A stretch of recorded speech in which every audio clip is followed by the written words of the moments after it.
네, 이번에 소개드릴 판례는 대법원 2019년 5월 16일 선고된 2017-225312, 225329 판결입니다. 임대차가 종료되었을 때 권리금 회수 기회를 보장할 수 있는가에 관련된 판례입니다. 먼저 사안의 개요를 살펴보도록 하겠습니다. 원고 갑은 2010년 10월 1일 피고 을과 사이에 이 사건 상가에 대해서 임대차 계약을 체결을 하였죠. 보증금 7천만원과 차임 월 235만원. 임대차 기간은 2010년 10월 8일부터 2012년 10월 7일로 해서 임대차 계약을 체결하고 이 상가를 인도받아서 음식점을 운영을 하였습니다. 이 원고 갑은 2012년 10월 17일 피고 을과 차임을 20만원 올렸죠. 255만원이고 계약 기간을 2014년 10월 7일까지로 즉 2년 연장하는 임대차 계약 갱신을 하였고, 그리고 2014년 10월경 다시 동일한 조건으로 1년간 또 임대차 계약을 갱신을 하였습니다.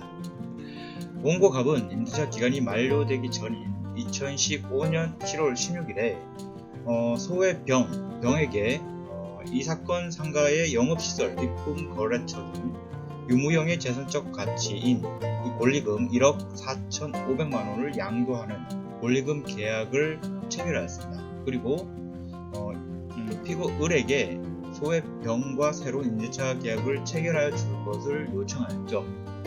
그러나 피고 을은 노후화된 건물을 재건축하거나 대수할 계획을 가지고 있다, 이런 등의 이유로 소외 병과의 임대차 계약 체결에 응하지 않았습니다.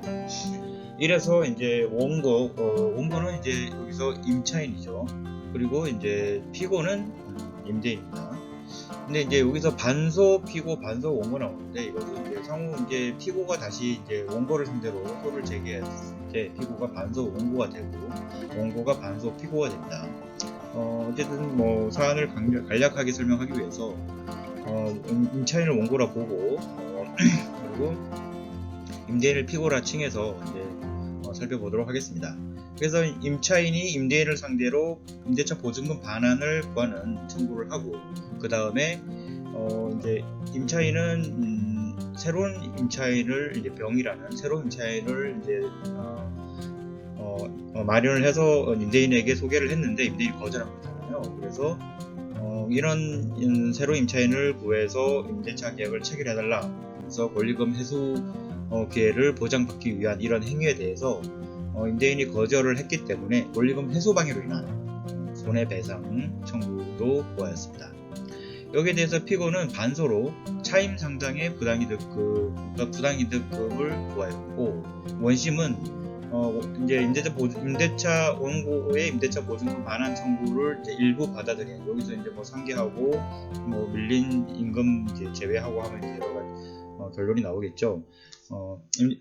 본소리 임대차 보증금 반환 청구를 일부 받아들이는 것 외에는 나머지 본소 청구, 원고가 제기했던 본소 청구를 모두 배척하였어요. 근데 이제 배척하는 부분에 있어서 가장 중요한 부분은 이제 권리금 회수 방해로 인한 손해배상 청구였죠. 그래서 원심이 이렇게 권리금 회수 방해에 대한 손해배상을 기각을 하였고, 이에 대해서 원고가 권리금 회수 방해이란 손해배상 청구 부분이 잘못됐다, 원심의 판단이 잘못됐다라고 하면서 대법원에 상고를 한 사안입니다. 결론적으로 대법원은 원고의 말이 맞다, 이렇게 결론을 내렸습니다. 자, 다음 보실까요? 이 판례에 있어서 쟁점은 구상가 임대차 보호법 제10조 2항에 따른 최초의 임대차 기간을 포함한 전체 임대차 기간이 5년을 초과하여 임차인이 계약 갱신 요구권을 행사할 수 없는 경우에도 임대인이 같은 법, 상임법, 상가임대차법 제10조에 사에서 정한 권리금 회수기의 보호 의무를 부담하는가에 관련된 부분이 이 사건의 쟁점입니다. 먼저 이 사건을 설명드리기 전에 관련 법령을 간단히 보고 넘어가는 게 이해가 좀 빠르겠습니다. 구 상가 임대차 보호법. 여기서 이제 구 상가 임대차 보호법이라는 것은 현재는 개정이 되었는데 이 사건에 있어서는 개정 전 상가 임대차법인데 한번 볼까요? 10조 3의 1항에서 권리금에 관련된 정의 조항이 있어요. 권리금이란 임대차 목적물인 상가 건물에서 영업을 하는 자 또는 영업을 하려는 자가 영업시설 비품, 거래처 신용, 영업상의 노하우, 상가 건물의 위치에 따른 영업상의 이점 등 유무형의 재산적 가치의 양도 또는 이용 대가로서 임대인, 임차인에게 보증금과 차임 이외에 지급하는 이외에 지급하는 금전등의 대가를 말한다. 이렇게 정하고 있어요. 그리고 10조에서 1항 본문에서는 임대인은 임대차 기간이 끝나기 3개월 전부터 임대차 종료시까지 다음 각호의 어느 하나에 해당하는 행위를 함으로써 권리금 계약에 따라 임차인이 추정한 신규 임차인이 되려는 자로부터 권리금을 지급받는 것을 방해하여서는 아니 된다. 그래서 임대인은 방해하여서는 아니 된다는 의무를 임대인에게 지우고 있는데 이제 여기서 이제 다음 각호에 관련된 부분에서 제4호 부분을 보겠습니다. 제4호에서 그 밖에 정당한 사유 없이 임대인이 임차인이 주장한 신규 임차인이 되려는 자와 임대차 계약의 체결을 거절한 행위 이렇게 사호를 이제 규정하고 있는데 또 한편으로는 제1항 단서는 다만 제10조 1항 각호의 어느 하나에 해당하는 사유가 있는 경우에는 그러하지 아니하다라고 하여서 10조 제1항 각호에서 정한 계약갱신 거절 사유 10조 제1항 각호에서 계약갱신 거절 사유가 있죠. 그런 계약갱신 거절 사유가 있는 경우에는 임대인이 권리금 해소기의 보호 의무를 부담하지 않는다라고 이제 법령이 이제 법이 이제 규정되어 있습니다. 여기에 대해서 원심의 판단. 원심은 여기 대법원이니까 원심은 2심을 얘기하는 거죠. 원심은 결론적으로 피고가 권리금 해소기에 보호 의무를 부담하지 않는다 이렇게 결론을 냈습니다. 그 이유는 상가 임대차법 제10조 1항에서 전체 임대차 기간이 5년이 지나 임차인이 임대인에게 계약 갱신 요구를 할 수 없는 경우에는 이 10조의 1항이 적용되지 않는다 이렇게 설명을 하고 있는데 먼저 이것은 이 사건이 있었던 것은 현재는 이제 임대차 기간이 10년으로 되어 있는데 여기서는 이 개정 전에는 5년이었단 거죠. 그래서 전체 임대차 기간이 5년이 지나서 계약 갱신 요구를 할 수 없을 때는 이 조항이 적용되지 않는다. 이렇게 원심이 보면서 결론적으로는 권리금 해소기의 보험 의무를 부담하지 않는다 이렇게 판단을 하였는데 이 부분에 있어서 대법원과 원심의 결론이 달라지는 거죠. 볼까요? 네, 대법원의 판단입니다. 대법원에서 계약갱신 요건 행사 기간이 지난 경우에도 임대인이 임차인에 대하여 권리금 해소기의 보호 의무를 부담하는지 여부에 대해서 대법원은 부담한다 이렇게 보고 있습니다.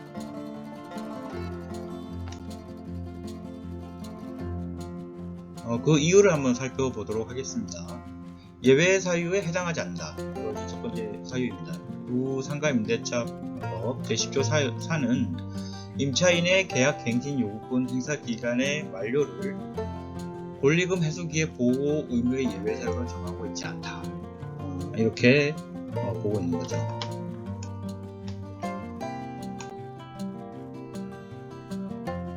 네, 두 번째로는 예외 사유로 인정할 필요성도 없다.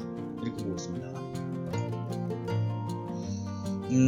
이 권리금 관련 조항 10조의 3에서 10조의 7까지 있는 규정이 2015년 5월 13일에 개정되어 신설되었다는 거죠. 그런데 이 법 개정을 통해서 보호하려는 임대인의 갱신 거절에 의해 임차인의 이익이 침해되는 경우란 10조 2항에 따라 전체 임대차 기간이 5년을 경과하여 임차인이 더 이상 계약 갱신 요구권을 행사할 수 없는 경우가 가장 전형적이다 이렇게 보고 있습니다. 그리고 입법 과정에서 또 보면은 임대인이 권리금 해소기의 보호 의무를 계약 갱신 요구권의 행사 기간 범위로 제한하고자 했다고 볼 만한 사정이 없다. 또한 상가 임차인이 이 상임법 10조 2항에 따라 상가 임대차 계약의 갱신을 요구하지 못하더라도 계약 갱신을 요구하지 못하더라도 권리금 회수를 보장할 필요가 있다. 이렇게 보고 있어요. 그렇기 때문에 권리금 회수기의 보호 의무의 예외 사유로 인정할 필요성을 찾기 어렵다. 이런 필요성에 관련된 판단도 하였습니다. 자, 그리고 세 번째로는 계약 갱신 요구권과 권리금 보호 조항이 입법 취지와 내용이 다르다. 상이성을 얘기하고 있어요.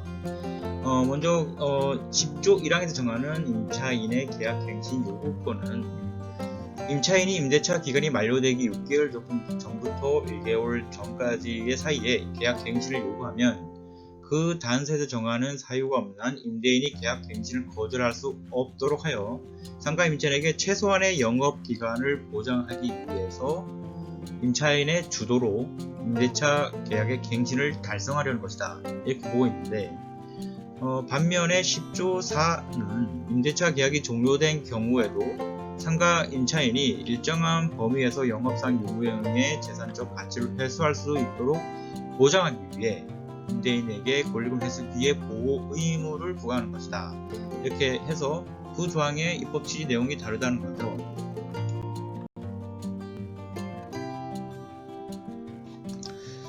그리고 권리금 회수 보장의 필요성도 있다. 이렇게 보고 있어요. 상임법 10조 1항 단서 갑부에서 정한 갱신 거절 사유는 여러 가지가 있겠죠. 먼저 임차인의 차임 연체 제1호, 부정한 방법에 대한 임차 무단 전대, 고의 중과실, 임차 목적물 파손, 현저한 의무 위반, 이런 것도 있고, 그 다음에 임차 건물의 멸실로 임대차 목적 달성 불능이거나, 임대차 계약 시 미리가 중요하죠. 미리 임차인에게 철거 재건축 계획을 고지하였거나 안전사고 우려나 법령에 의해서 상가 건물의 철거 재건축이 이루어진 경우 이렇게 들고 있는데, 이런 갱신 거절 사유 내용을 살펴보면 상가 건물의 전체 임대차 기간이 5년이 지난 경우를 이와 같이 보기는 어렵다. 즉 무슨 말이냐면 전체 임대차 기간이 5년이 지나도 임차인이 형성한 고객, 거래처, 신용 등 재산적 가치는 여전히 유지되었기 때문에 임차인의 권리금 회수를 보장할 필요성이 있다는 거죠.